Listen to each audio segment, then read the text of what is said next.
રક્તદાન એ જ મહાદાન. હિંમતનગરના જામડા પ્રાથમિક આરોગ્ય કેન્દ્ર ખાતે રક્તદાન શિબિર યોજાઈ. સાબરકાંઠા જિલ્લામાં હિંમતનગરના જામડા પ્રાથમિક આરોગ્ય કેન્દ્ર ખાતે મુખ્ય જિલ્લા આરોગ્ય અધિકારી શ્રી ડોક્ટર રાસુતરિયા અને તાલુકા હેલ્થ અધિકારી શ્રી ડોક્ટર રાજેશ પટેલના માર્ગદર્શન હેઠળ તેમજ GMERS હિંમતનગરના સહયોગથી રક્તદાન શિબિર યોજાઈ. આ રક્તદાન શિબિરમાં 52 બોટલ રક્ત એકત્રિત કરવામાં આવી. જરૂરિયાતમંદોને તાત્કાલિક અને સમયસર લોહી પૂરું પાડી શકાય તેવા આશયથી આ રક્તદાન શિબિરનું આયોજન કરવામાં આવ્યું હતું. આ શિબિરમાં PSC સ્ટાફ તથા ગ્રામજનો ઉપસ્થિત રહ્યા હતા. રિપોર્ટર જયેશ ઠાકોર સાથે શૈલેષ પટેલ, સાબરકાંઠા.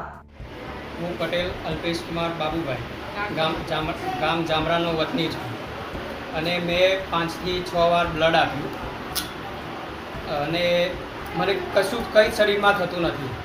બ્લડ આપવાથી આપણા શરીરની અંદર લોહીનું શુદ્ધિકરણ થાય છે અને બીજાને બ્લડ આપવાથી બીજાનું પણ જે દુઃખ હોય તે દૂર થાય છે. તેથી બ્લડ આપવું ખૂબ જરૂરી છે.